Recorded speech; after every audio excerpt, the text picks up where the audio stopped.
Bonjour à tous et bienvenue sur le podcast Parlons Sensibilité.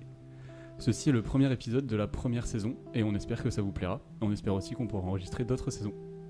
Aujourd'hui, nous allons tout simplement nous présenter et vous présenter un peu ce podcast.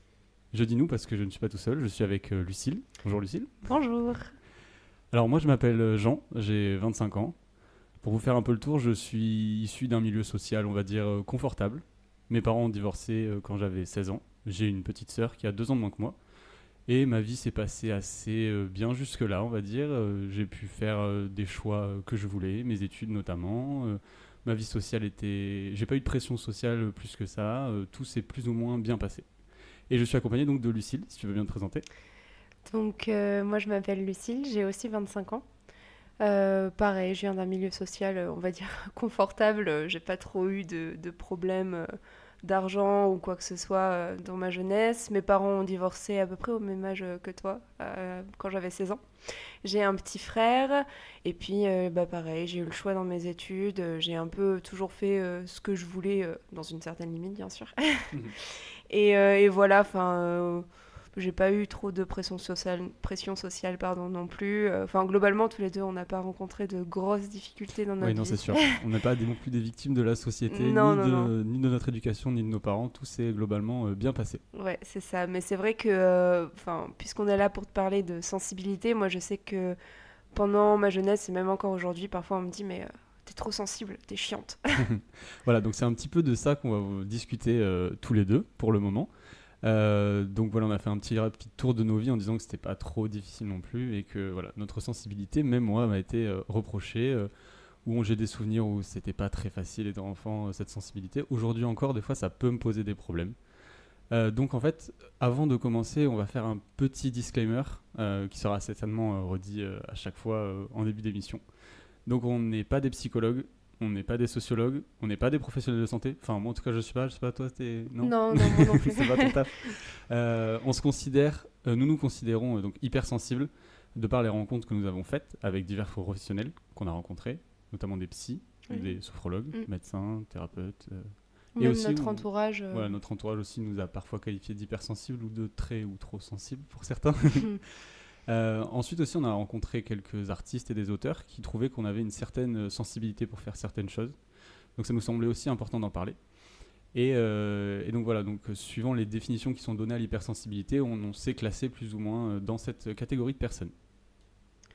Oui, sachant que l'hypersensibilité, pour rappeler sa définition première, donc la définition du Larousse classique, en fait c'est un mécanisme de défense. Et on définit l'hypersensibilité comme l'état d'un organisme qui réagit de manière excessive à l'introduction d'un parasite ou d'un antigène, par exemple une allergie. D'accord, donc ça on est d'accord, c'est la définition hyper scientifique du Larousse, ouais, on va c'est dire. Ça. En fait, c'est la définition première du mot de l'hypersensibilité, mais nous, en ce qui nous concerne, on va se focaliser sur l'hypersensibilité émotionnelle. Voilà, c'est ça qui va nous intéresser. C'est ça. Donc, en fait, l'hypersensibilité en psychologie, elle est définie comme étant une sensibilité plus haute que la moyenne. Donc voilà, on n'est pas dans la moyenne apparemment.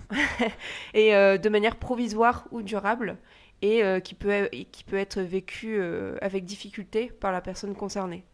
Et soit elle-même, ou alors des fois elle peut être aussi perçue comme exagérée, voire extrême, par son entourage. Et c'est là où ça peut devenir compliqué parfois pour certaines personnes de se faire un peu juger par son entourage de façon extrême ou exagérée.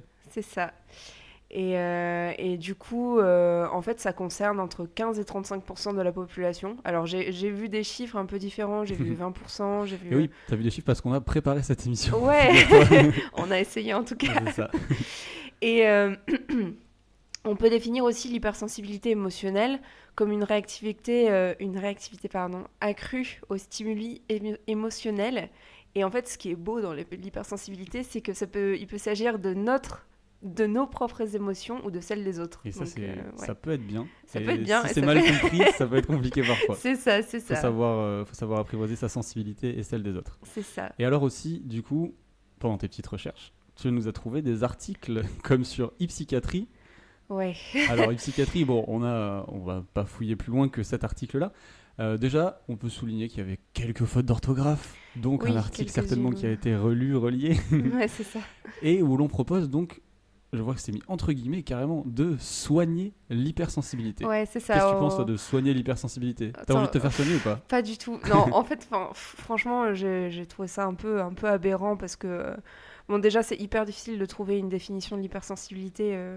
Enfin, on a un peu galéré à trouver une définition globale et qui regroupe tout le monde parce qu'en fait, moi, je pense qu'on considère tous les deux que chacun peut se considérer hypersensible ou non, suivant Ouais. ce qu'il touche, en fait. Ouais, Et, après nous, c'est voilà, encore une fois, c'est notre définition. On va parler de ça par rapport à nous.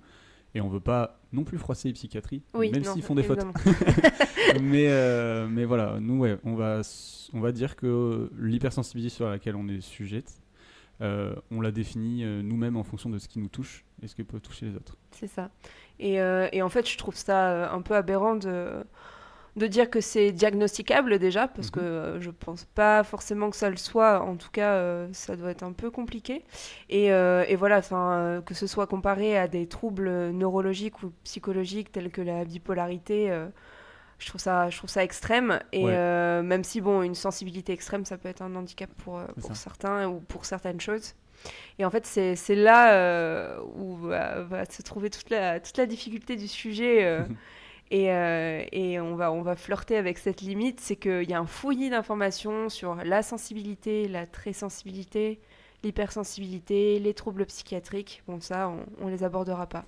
Oui, voilà. Après, tu as parlé de bipolarité. Par exemple, moi, je trouve que, depuis que je suis petit, je suis pas sur cette terre depuis très longtemps, mais on entend parler de lunatique, de Ouais. bipolaire, d'hypersensible. Mm. Et alors, lunatique, je suis pas sûr du terme. En tout cas, la bipolarité, c'est, pour l'avoir rencontré, c'est un trouble psychiatrique diagnosticable, c'est une maladie. Et on ne peut pas se permettre d'utiliser ce terme comme un fourre-tout, au même terme que l'hypersensibilité et les personnes qualifiées de lunatiques.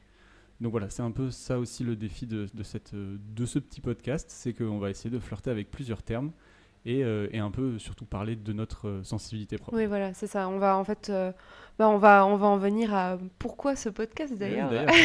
Pourquoi est-ce qu'on fait ça? Alors en fait, on va aborder le ressenti et les expériences personnelles des personnes qui se considèrent hypersensibles ou sensibles dans un premier temps.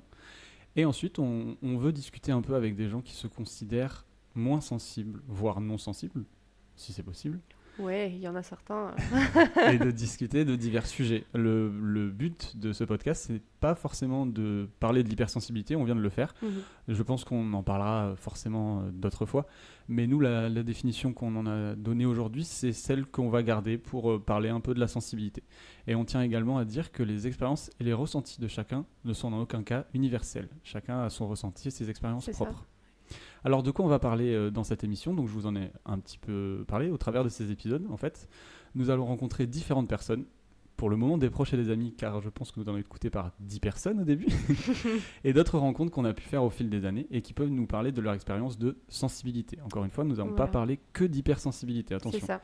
Non, c'est ça. En fait, on tient à parler de désensibilité parce que je pense que... Enfin, la sensibilité, pareil, c'est un mot fourre-tout. Mais voilà, quand on parle de sensibilité, on va parler de sensibilité et de non-sensibilité, on est d'accord? Voilà, c'est ça. Donc on va aller essayer de rencontrer quelques artistes, ouais. Des auteurs, des artistes musicaux. Je voulais que tu voulais me dire quelque chose. Non, mais je trouve ça beau qu'on puisse rencontrer des artistes et des auteurs dans notre cercle proche. C'est un peu une chance. Dans notre petit appart. On va parler avec des gens de notre famille, s'ils sont d'accord pour discuter avec nous de certains sujets, parce que ça nous touche. On aimerait aussi discuter avec des professionnels de santé. Ouais. Notamment des médecins, des sophrologues. Peut-être des scientifiques aussi qui parlent de l'hypersensibilité ou de la non-sensibilité, ça nous intéresserait.